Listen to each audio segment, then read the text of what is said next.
Hello my dear students, once again आपका welcome है class 9th का फर्स्ट लेसन मोशन चैप्टर में, जिसमें हम लोग देखेंगे लोग what is speed.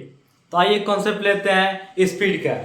Suppose that example के तौर पे कोई ऑब्जेक्ट है, वह आपको 120 किलोमीटर डिस्टेंस कंप्लीट कर रहा है इन 5 आवर्स में। कोई ऑब्जेक्ट 120 किलोमीटर डिस्टेंस कंप्लीट कर रहा है 5 आवर में। तो अगर हम उस ऑब्जेक्ट का डिस्टेंस फाइंड आउट कर लें कि 1 आवर में कितना डिस्टेंस कंप्लीट कर रहा है, तो वही उसका डिस्टेंस आपका हो जाएगा स्पीड। तो आइए देखते हैं कि अगर वो ऑब्जेक्ट 120 किलोमीटर जा रहा है 5 आवर में, तो 1 आवर में कितना किलोमीटर जाएगा। तो इसके लिए हम लोग क्लास 6 का यूनिटरी मेथड का कॉन्सेप्ट अप्लाई करेंगे और अप्लाई करके 1 आवर में उसका डिस्टेंस फाइंड आउट करेंगे। तो यहां से N object distance travel 120 kilometer, an object distance travel in 5 hours is equal to 120 kilometre. कोई ऑब्जेक्ट है वह आपको 5 आवर में जा रहा है 120 kilometre. Then an object distance travel in 1 hour, तो 1 आवर में कितना जाएगा। तो यूनिटरी मेथड बोलता है जिस चीज को निकालना है उसको अब सेकेंड लाइन में बटे देके सोचिए। तो यहां से हम अपॉन का सिंबल देके 120 को रख दिए और अब सोचेंगे कि 5 आवर में 120 किलोमीटर जा रहा है, तो 1 आवर में 120 से ज्यादा जाएगा कि कम जाएगा। तो स्वाभाविक सी बात है कि 5 आवर में ज्यादा टाइम है तो ज्यादा डिस्टेंस कंप्लीट करेगा, कम टाइम है तो कम डिस्टेंस कंप्लीट करेगा। तो 5 आवर 1 आवर में कम कौन है, 1, तो 1 से मल्टीप्लाई और 5 से डिवाइड। तो यहां से हो गया 120/5। इसको डिवाइड करने पर आपको प्राप्त होगा 24। तो यहां से पता क्या चला कि 1 आवर में कितना डिस्टेंस कंप्लीट करेगा, 24 किलोमीटर। तो यही 24 किलोमीटर उस ऑब्जेक्ट का क्या हो जाएगा, स्पीड 24 किलोमीटर पर आवर।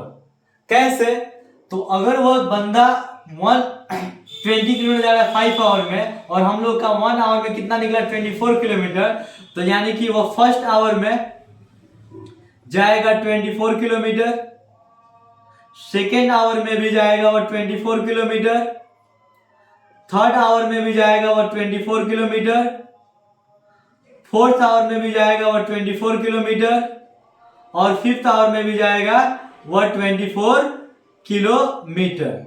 ये 5 आवर का टोटल डिस्टेंस जब हम ऐड करेंगे तो वापस मिल जाएगा आपको 120 किलोमीटर। इससे बात क्या पता चला कि वह ऑब्जेक्ट आपको एवरी 1 आवर्स में कितना डिस्टेंस कंप्लीट कर रहा है 120, और वह एवरी 1 आवर जब मिलके 5 आवर बन रहा है तो आपका टोटल डिस्टेंस आ जाएगा 120 किलोमीटर।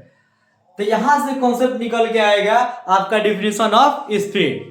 तो डिफिनेशन ऑफ स्पीड अगर बात पता चले करें तो यहां से कॉन्सेप्ट निकल रहा है कि सर अगर यूनिट टाइम का डिस्टेंस पता करना और टोटल डिस्टेंस और टोटल टाइम पता हो तो टोटल डिस्टेंस में टोटल टाइम से क्या कर दें, डिवाइड। तो टोटल डिस्टेंस मेरा कितना था 120 किलोमीटर, टोटल टाइम कितना था 5 आवर, 120 में 5 आवर से डिवाइड किया कितना है 24 किलोमीटर। इसी को जब आवर के साथ लिख के अरेंज करेंगे तो आपका हो जाएगा 24 किलोमीटर पर आवर। यही आपका क्या हो गया, स्पीड। यानी यूनिट टाइम में जो हम डिस्टेंस निकाले इसके लिए टोटल डिस्टेंस में टोटल टाइम से क्या कर रहे हैं, डिवाइड। तो यहां से डिफिनेशन बना, definition of speed, distance travel per unit time is called speed. कोई ऑब्जेक्ट यूनिट टाइम में जितना डिस्टेंस कंप्लीट करेगा वही उसका स्पीड होगा। यूनिट टाइम का मतलब हुआ 1 आवर या 1 सेकेंड या 1 मिनट। और यह कहां से आया, तो आपको यहां से कॉन्सेप्ट निकल गया है यूनिटी मेथड से। जब हम निकालने चले कि अगर वो 120 किलोमीटर जा रहा है 5 आवर में तो 1 आवर में कितना किलोमीटर जाएगा, तो यहीं से हम लोग का कॉन्सेप्ट निकल के आया कि यूनिट टाइम में वो जितना डिस्टेंस कंप्लीट करेगा वही उसका क्या होगा, स्पीड। फिर अगर इसी कॉन्सेप्ट को और अगर आप गुड ऑब्जर्वर हैं, चीजों को बेहतर तरीके से समझने वाले हैं, ऑब्जर्व करने वाले हैं, तो एक चीज देख रहे होंगे कि यहाँ पे सही टोटल डिस्टेंस में टोटल टाइम से क्या कर रहे हैं, डिवाइड। तो इसी डिफिनेशन को हम लोग दूसरे तरीके से बोल सकते हैं, the ratio of distance upon time is equal speed. यह हम कहां से लेकर आए हैं, तो यहीं से लेकर आए हैं। आपका टोटल डिस्टेंस में टोटल टाइम से डिवाइड कर रहे हैं, तो रेशियो बन रहा है डिस्टेंस का और टाइम का। तो यहीं से आपका डिफिनेशन सेकंड निकल के आया, the ratio of distance upon time is equal speed. यानी डिस्टेंस और टाइम के रेशियो को भी हम लोग बोल सकते हैं क्या चीज, स्पीड। तो इस तरह से हम लोग दो तरीके से स्पीड का डिफिनेशन देख लिया लोग। एक और हम लोग देखेंगे लोग स्पीड का डिफिनेशन एक और तरीके से। जैसे हम लोग किसी दुकान पे जाते हैं और किसी चीज का रेट पूछते हैं, तो वह दुकानदार हम लोग को जो रेट बताता है एक चीज का बताता है। एग्जाम्पल के तौर पे अगर हम बनिए की दुकान पे जाए, किराने स्टोर पे जाए, तो हम अगर पूछेंगे चीनी का रेट, तो वह बताएगा कि 40 rupees per kilogram.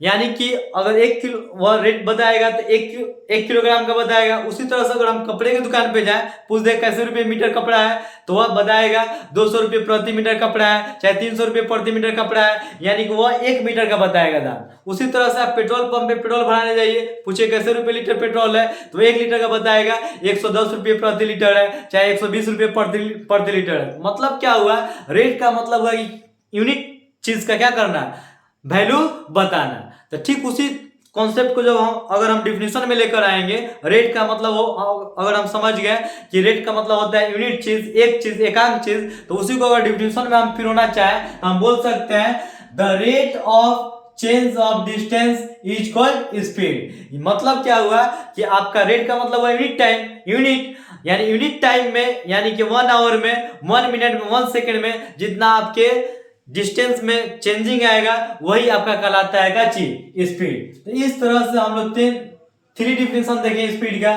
First, distance travel per unit time is called speed. Unit time में कोई बंदा, कोई ऑब्जेक्ट, कोई बॉडी जितना डिस्टेंस ट्रेवल करेगा वही उसका क्या कहलाएगा, स्पीड। सेकेंड हुआ the ratio of distance upon time is called speed. किसी ऑब्जेक्ट के टोटल डिस्टेंस और टोटल टाइम के रेशियो को हम लोग क्या बोलते हैं, उसका स्पीड। और थर्ड हुआ the rate of change of distance is called speed. Speed का डिफिनेशन समझने के बाद अब बारी आता है फार्मूला ऑफ स्पीड। तो फार्मूला ऑफ स्पीड आपको यहीं से हम बेसिकली हम बात करें तो टोटल डिस्टेंस में टोटल टाइम से डिवाइड करेंगे, तो speed is equal to formula हो जाएगा टोटल डिस्टेंस ट्रेवल, यानी कि डिस्टेंस अपॉन टाइम। इसी को सिंबॉलिकली रिप्रेजेंट करें तो स्पीड को स्मॉल v से रिप्रेजेंट किया था, डिस्टेंस को स्मॉल s से और टाइम को t से। तो v is equal to s by t, where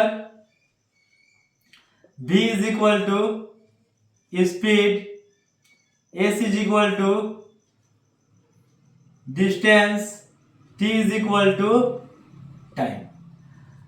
यह फॉर्मूला आपको डिफिनेशन से ही आया। कैसे डिफिनेशन से आया, तो distance travel per unit time is equal speed. Unit time में जितना हम डिस्टेंस कंप्लीट करेंगे वही आपका स्पीड होगा। तो यूनिट टाइम में डिस्टेंस कंप्लीट करने के लिए हम आपको पीछे बता चुके हैं कि टोटल डिस्टेंस में टोटल टाइम से डिवाइड करेंगे तो आपका यूनिट टाइम में कितना डिस्टेंस ट्रेवल होगा ये निकल जाएगा। दैट इज यही कारण है कि स्पीड फॉर्मूला बनाते समय हम total distance upon total time को रिप्रेजेंट किए किससे, स्पीड से। और यहां से ये the ratio of distance upon time is equal speed, तो देख लीजिए the ratio of distance upon time is equal speed. अगर यहां से आइए the rate of change of distance is equal speed. इस तरह से आपको तीनों डिफिनेशन उम्मीद करते हैं समझ में आ गया होगा और आपका फार्मूला भी समझ में आ गया। अब बात करते हैं ऐसा यूनिट ऑफ स्पीड। स्पीड का फार्मूला होता है डिस्टेंस अपॉन टाइम। डिस्टेंस को हम लोग मापते हैं किस में, मीटर में। तो यहां से आपका डिस्टेंस को मापते हैं मीटर में और टाइम को मापते हैं सेकेंड में। दैट इज यही कारण है कि the SI unit of speed होगा मीटर प्रति सेकेंड। The SI unit of speed is metre प्रति सेकेंड। इसी को ऐसे भी लिख सकते हैं एम एस इनवर्स। यहां से यह क्लियर हो गया। अब बात करते हैं स्पीड मेरा वेक्टर है या स्केलर है। तो जब भी हम स्पीड बताते हैं तो केवल मैग्नीट्यूड बताते हैं, डायरेक्शन नहीं बताते हैं। तो स्पीड आपका कैसा क्वांटिटी हो जाएगा, स्केलर क्वांटिटी। क्यों, क्योंकि those physical quantity which has only magnitude are known as scalar quantity. तो speed is a scalar quantity टी। क्यों? क्योंकि स्पीड बताने के लिए केवल हमें मैग्नीट्यूड की आवश्यकता होती है, डायरेक्शन की आवश्यकता नहीं होती है। इस तरह से हम लोग डिफिनेशन जान गए स्पीड का, फॉर्मूला जान गए, यूनिट जान गए और यह जान गए कि वेक्टर है कि स्केलर है। अब यहाँ पे एक छोटी सी बात आता है, आपको to convert speed kilometre per hour into metre प्रति सेकेंड। तो जब आपका स्पीड किलोमीटर पर आवर में दिया हो और उसे मीटर पर सेकेंड में बदलना हो तो हम लोग किलोमीटर पर आवर वाले वैल्यू में गुना कर लेते हैं कितना से, 5/18 से, और जैसे 5/18 से गुना करेंगे तो स्पीड आ जाता है किसमें, मीटर प्रति सेकेंड में। फॉर एग्जाम्पल आपका स्पीड दे दिया है 36 किलोमीटर पर आवर, इसको चेंज करना है मीटर पर सेकेंड में, तो आपको कुछ नहीं करना है, 36 में आपको 5/18 से मल्टीप्लाई कर लीजिए, तो 18 1 जा 18, 18 2 जा 36, तो इस तरह से 5 2 जा 10, आपका 10 मीटर प्रति सेकेंड स्पीड निकल गया मीटर प्रति सेकेंड में। अब इसका just opposite, to convert speed metre per second into kilometre per hour, अगर आपका स्पीड मीटर पर सेकेंड में दिया हो और उसे बदलना हो किलोमीटर पर आवर में, एग्जांपल के तौर पे, तो आप कर सकते हैं मीटर पर सेकेंड वाले वैल्यू को मल्टीप्लाई कर देना होता है 18/5 से, यानी कि और बड़े यूनिट से छोटे यूनिट में जाना होगा तो 5 ऊपर 18 नीचे, और छोटे यूनिट से बड़े यूनिट में जाना होगा तो 18 बड़ा ऊपर 5 नीचे। जैसे मल्टीप्लाई कीजिएगा तो जो वैल्यू आएगा वो आपका किलोमीटर पर आवर में मिल जाएगा। एग्जांपल के तौर पे इसी 10 मीटर पर सेकंड को वापस बदलते हैं किलोमीटर पर आवर में, देखते हैं कि आपका 36 किलोमीटर पर आ रहा है कि नहीं। तो आपका 10 मीटर पर सेकेंड है, इसको बदलना है किसमें, किलोमीटर पर आवर में। तो कॉन्सेप्ट क्या हुआ कि जो वैल्यू मीटर पर सेकंड में दिया रहेगा उसमें कितना से मल्टीप्लाई करना है, 18/5 से। तो 18/5 से मल्टीप्लाई करते हैं, 5 1 जा 5, 5 2 जा 10, 18 2 जा 36, तो आपका आ गया 36 किलोमीटर पर आवर। तो इस तरह से हम लोग स्पीड का डिफिनेशन, स्पीड का फॉर्मूला, स्पीड का एसआई यूनिट, स्पीड स्केलर है कि वेक्टर क्वांटिटी है, और अगर आपका स्पीड किलोमीटर पर आवर में दिया रहेगा तो मीटर पर सेकंड में कैसे बदलेंगे, अगर मीटर पर सेकंड में दिया रहेगा तो किलोमीटर पर आवर में कैसे बदलेंगे, यह कॉन्सेप्ट जाने। उम्मीद करते हैं आपको यह कॉन्सेप्ट समझ में आया हो। Thank you.